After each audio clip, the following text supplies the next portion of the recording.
My name is Walter. I am 68 years old. I spent most of my working life building a small plumbing supply business from nothing. And I mean nothing. When I started, I had one truck, a storage unit I rented by the month both, and a note where I wrote every order by hand. That was it. No computer, no website, no employees, imploded. Just me and a phone and a willingness to show up early and stay late. My father had been a plumber his whole life. He worked with his hands every single day until he was 65, and then I will stop because his back gave out. I watched him work. I watched how people treated him, sometimes with respect, sometimes not. But he never complained. He just did the work. He said to me once, Walter, the only thing that belongs to you completely is your effort. Everything else can be taken. Orchestrated lengthy fictional narrative composition in plain text format. Orchestrated lengthy fictional narrative composition in plain text format. I was sitting in my favorite chair by the window when my daughter called me with news that made my chest feel tight. She said, "Dad, I think someone is stealing from the family business." The accountant looked up from the books and told her, "You need to get your father involved right now." What she described on that phone call was money disappearing from accounts that only two people had access to. I felt my hands go cold. I felt something heavy settle in my stomach. And I knew that what happened next would change everything about how I saw someone I had trusted for 20 years. This is the story of how I found the truth, and how I chose to protect my family without losing who I am. Before I tell you what happened, I want to ask you something simple. If you have ever trusted someone completely and then found out they were not who you thought they were, type the word trust in the comments below. Just that one word. I read every single one. Pause.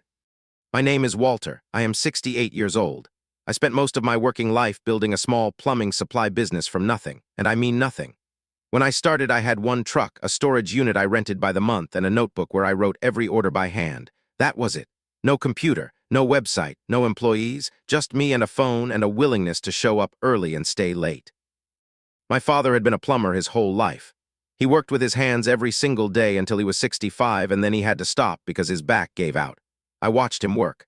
I watched how people treated him, sometimes with respect, sometimes not, but he never complained. He just did the work. He said to me once, Walter, the only thing that belongs to you completely is your effort. Everything else can be taken. But nobody can take away the fact that you showed up and did the work right. I carried that with me every single day of my life. I built the business slowly.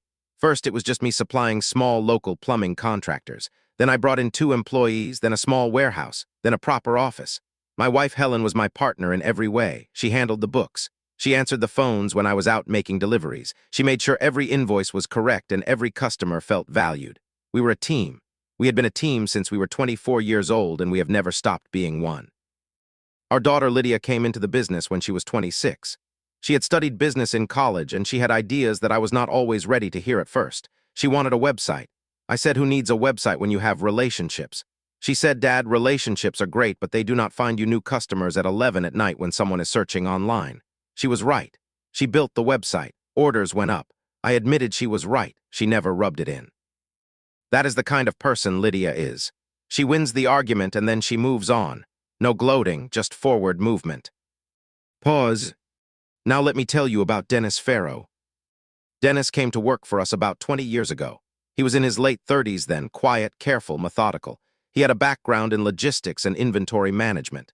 I hired him as our warehouse manager. Within 2 years, he had reorganized the entire storage system and cut our order fulfillment time nearly in half. He was good at what he did, really good. And over the years, he became more than an employee. He became someone we considered part of the family. Dennis came to our Thanksgiving dinners for 15 years. He sat at the table and told stories and laughed and helped clear the plates without being asked. His own family was complicated. His parents had passed young. He had a sister he was not close to. He did not have a wife or children. So our family became a kind of anchor for him, and we were glad to be that. Over the years, I gave Dennis more responsibility. He moved from warehouse manager to operations director. He handled supplier relationships. He approved large orders. And eventually, because I trusted him completely, he had access to one of our business accounts. The account we used for large supplier payments. I added him to that account about 6 years ago. I told Helen and she said, "Are you sure?" I said, "Dennis has been with us for 14 years. I trust him like a brother."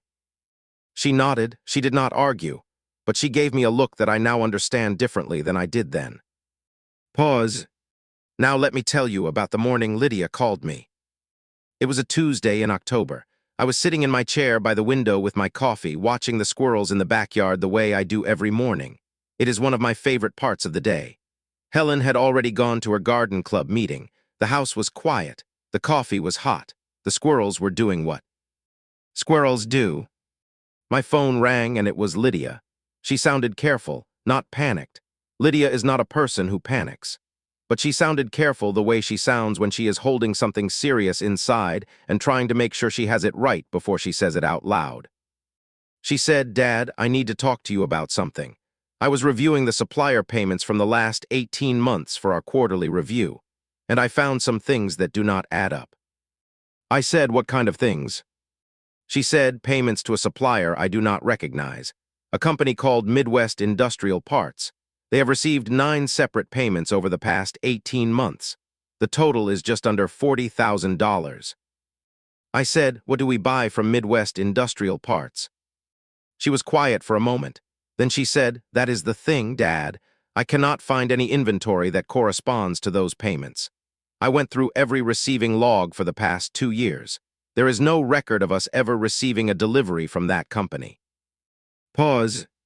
I put down my coffee. I looked out at the squirrels, but I did not see them anymore. I said, "Have you talked to Dennis about this?" She said, "Not yet. I wanted to talk to you first." I said, "Good. Do not say anything to anyone yet. I need to think." We talked for another 20 minutes. Lydia told me she had shown the payment records to our accountant, a man named Phil who had done our books for 12 years. Phil was the one who had told her she needed to get me involved right now. After I hung up, I sat in that chair for a long time. The coffee went cold. The squirrels went about their morning without me watching. I thought about 20 years, 20 Thanksgivings, 20 years of trust, 20 years of Dennis being part of our family. Part of me wanted to call him right then. Part of me wanted to say, "Dennis, what is Midwest Industrial Parts? Give me a chance to be wrong about what I am thinking. Give me the simple explanation that makes all of this make sense." But the careful part of me, the part that had run a business for 30 years, said, "Wait. Find out more first.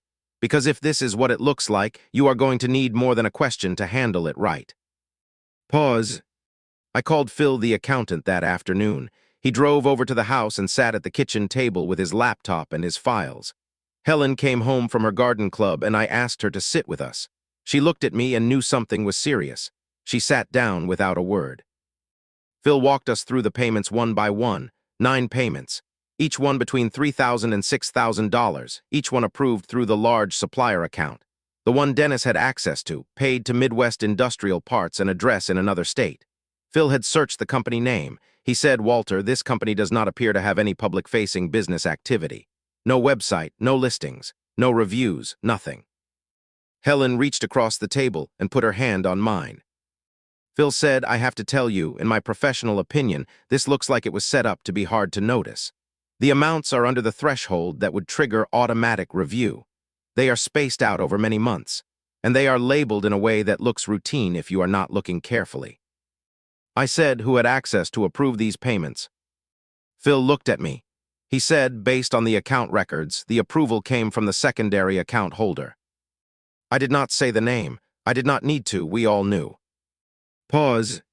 That evening, Helen and I sat on the back porch long after dinner was cleared away. It was cool for October. She had her sweater on and I had my old jacket. We did not talk for a while. We just sat there in the quiet. She said, "How do you feel?" I said, "I feel like I lost something today that I did not know I was going to lose." She said, "You have not lost anything yet. You have found something. Those are different." I thought about that. She said, "What are you going to do?" I said, "I am going to find out the whole truth, all of it. Before I do anything else, I owe myself that, and I even owe Dennis that." She nodded. She pulled her sweater tighter. She said, "Walter, I trust your judgment. I always have." That meant more to me than she probably knows. When the person who knows you best says they trust your judgment in a hard moment, it steadies something inside you. Pause. Over the next 10 days, I did something I had never done before in 20 years of running a business. I investigated my own company quietly and carefully. Lydia helped me. She was thorough and she was calm, and she did not let her feelings get in the way of the work. I know it was hard for her too. Dennis had been around her whole adult life. He had come to her college graduation. He had been at her wedding. She had grown up calling him Uncle Dennis as a joke that was not really a joke. We pulled every financial record for the past 3 years. We cross-referenced every supplier payment with receiving logs. We found no other suspicious payments outside of the 9 connected to Midwest industrial parts. But those 9 were enough. Then I asked Phil to do something more. I asked him to trace the actual destination of those payments. Where did the money go when it left our account? Phil said he would need to work with our bank to get the full picture. I said do it. He made the calls.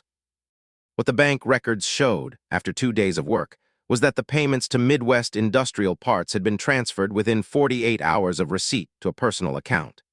Phil said he could not tell us whose account it was without legal help, but the trail was clear enough to know that someone had set up a company name as a receiving address and was routing money into their own pocket. I drove home from Phil's office that day, and I sat in the parking lot of a grocery store for about 15 minutes. I watched people go in and out with their carts. Normal Tuesday afternoon. Kids and grandparents and people checking their phones for shopping lists. All of it normal and ordinary while I sat there with $40,000 of theft and 20 years of trust dissolving in my chest. I called Helen. She answered on the second ring. I said, "It is confirmed." She said, "Come home." I went home. Pause. I want to stop here and tell you something, because I think this is important.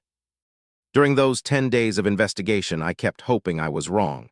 Every time Lydia showed me a new piece of evidence, I would look at it and think, okay, but maybe there is still an explanation. Maybe there is a supplier relationship I forgot about. Maybe there is a clerical error somewhere. Maybe Dennis does not know about this. Maybe someone used his access without his knowledge. I kept building exits for him in my mind. Because when you love someone, even when the evidence is clear, you keep looking for the door that lets them walk out clean. I did not find that door. The evidence was what it was. But I am glad I kept looking, because it meant that when I finally sat down with Dennis, I was not operating on assumption or emotion. I had the facts, all of them, and I had given him the benefit of every possible doubt long before I confronted him. That matters. When you handle a hard truth, how you arrive at the confrontation says as much about who you are as anything else. Pause. I called Dennis on a Thursday morning and asked him to come to the house. I told him I needed to go over some operational things and wanted to do it away from the office. He said, of course. He said he could come by at 2 in the afternoon. He sounded like he always sounded. Steady. Normal. I spent that morning walking the backyard. Helen's garden was mostly done for the season. The roses had been cut back. The tomato cages were stacked in the corner. The yard looked bare but clean, waiting for spring. I thought about my father, about effort being the only thing that truly belongs to you, about how Dennis had put in real effort over 20 years, real skill, real work. And somewhere along the way, something had gone wrong in him. Some need or fear or desperation had turned real work into something dishonest. I did not know what it was yet, but I knew I was going to ask. Dennis arrived at exactly 2 o'clock.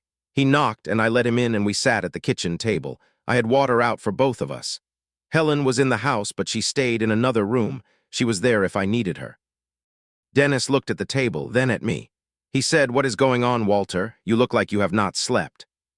I said, "I have not slept much, no." He said, "What is wrong?" I put the folder on the table. I slid it across to him. I said, "I need you to look at this, and then I need you to tell me the truth." Pause. He opened the folder. He looked at the first page. I watched his face.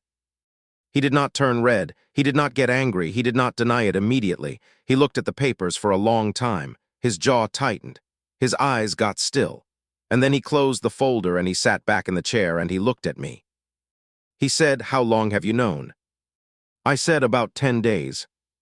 He said, "I am sorry, Walter." I said, "Tell me why." He was quiet for a moment. Then he took a slow breath and he told me. His sister, the one he had said he was not close to, she had gotten sick about 2 years ago, seriously sick. The kind of sick that comes with bills that pile up faster than any normal person can manage. She had no insurance. She had no savings. She had nobody else. And despite the distance between them, despite the complicated history, she was still his sister, and he could not watch her lose everything. He said, "I know that is not an excuse. I know what I did was wrong. I knew it was wrong every single time. I told myself I would pay it back. I told myself it was temporary. But the bills kept coming and I kept telling myself one more time and then one more time after that. I sat there and I listened to all of it. When he was done, I said, 'Dennis, why did you not come to me?' He looked at the table. He said, 'I was ashamed. And I was scared. You had already given me so much. I could not ask for more.' I said, 'I would have helped you.' He looked up. I said, 'I would have helped you. If you had come to me and told me your sister was sick and you were drowning, I would have found a way. We could have worked something out. A loan, an advance, something, I would have helped.' He looked like someone had taken something heavy off his chest and put something even heavier back on. Because the weight of what he had done, now that he knew what he could have had instead, was worse than the secret had been. Pause. I want to be honest with you about what I felt in that moment, because people might expect me to feel angry, and I did feel angry. I felt angry about the money. I felt angry about the breach of trust. I felt angry that 20 years of my family treating him like family had not been enough for him to come to us when he needed help. But I also felt sad, deeply sad, because Dennis was not a bad man who had done a bad thing. He was a good man who had made a terrible choice, and those two things can both be true at the same time. The world is full of good people who make terrible choices, and how we respond to that says everything about who we are. I did not have the answer immediately. I sat with Dennis for another hour. We talked. We did not solve everything, but we talked honestly in a way we had never talked before. And somewhere in that conversation, the 20 years were still there, damaged, but still there. Pause. After Dennis left, I went out to the backyard and stood among Helen's cut-back roses for a while. She came out and stood next to me. She did not ask what happened. She could read it in how I stood. After a while, I told her everything Dennis had said. She listened all the way through without interrupting. When I was done, she was quiet. Then she said, "What are you going to do?" I said, "I need a few days to think." She said, "Take them." I called Lydia that evening. I told her what Dennis had told me. She listened quietly. When I finished, she said, "Dad, how do you feel about him?" I said, "I am angry at what he did, and I still care about who he is." She said, "Okay, so what do we do with that?" I said, "That is what I am trying to figure out." Pause. I spent 3 days thinking and praying and walking and talking with Helen. I looked at the situation from every angle I could find.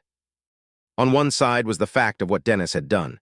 He had stolen from us $40,000, not an accident, not a moment of weakness. 9 separate decisions over 18 months, each one deliberate, each one a choice. He had used the trust I gave him as a tool. That was real and it mattered.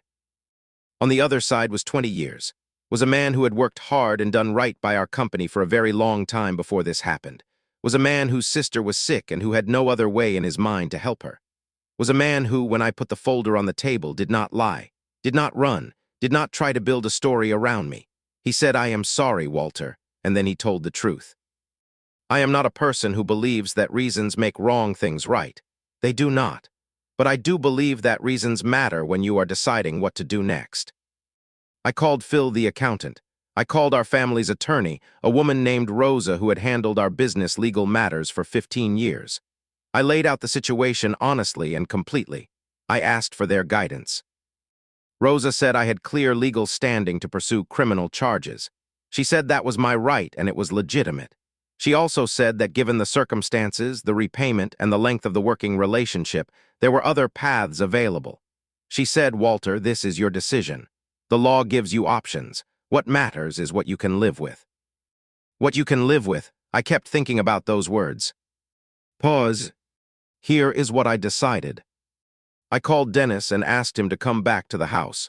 He came the next morning. He looked like he had not slept in days either. I had a document ready. Rosa had helped me draft it. It was a formal repayment agreement, full repayment of the $40,000 over 4 years with a payment schedule that was firm but manageable. It also required Dennis to resign from his position at the company, not because I wanted to punish him with joblessness, but because the working relationship we had could not continue in the same form. The trust that the job required was broken. That was simply true.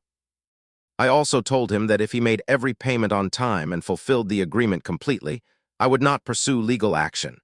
But if he missed payments or violated the agreement in any way, that protection went away. Dennis sat and read the document. He was quiet for a long time. Then he looked up and said, "Walter, this is more than fair, more than I deserve." I said, "I do not know about fair. I know it is honest. And I know it lets both of us move forward without carrying something that would crush us." He signed the document. He shook my hand. His hand was steady, but his eyes were not. He said, "I am sorry. I am truly sorry, not just for what I took, but for what I broke." I said, "I know you are. I believe you." He left, and I sat in the quiet kitchen for a long time. Pause. Lydia called me that afternoon, and I told her what had been decided. She was quiet for a moment. Then she said, "I think you did the right thing, Dad." I said, "I hope so."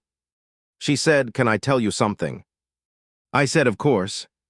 She said, "When I first found those payments, I was so angry. I wanted to go straight to Dennis and to the police and to handle it fast and hard, but watching how you handled it, the patience, the investigation, the conversation before the decision, I learned something." I said, "What did you learn?" She said, "I learned that doing the right thing usually takes longer than doing the easy thing. And that patience in the middle of hurt is one of the hardest forms of strength there is." I did not have anything to add to that. She had said it better than I could have. Pause. The weeks after Dennis left were strange. The business kept running. Lydia stepped into the operations role and handled it with the same forward movement she brings to everything. We hired a new operations manager 3 months later, a younger man named Jerome who came with strong references and good instincts. He did not know the full story of why the position was open, and I did not tell him. He just came in and did his job well.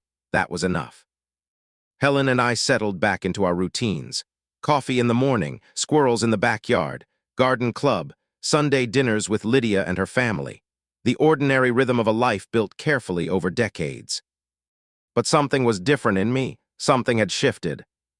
I'm not sure I can name it exactly, but I think it was this. I had always believed that trust was something you gave, and then either it stayed whole or it broke and you were done. Like a plate.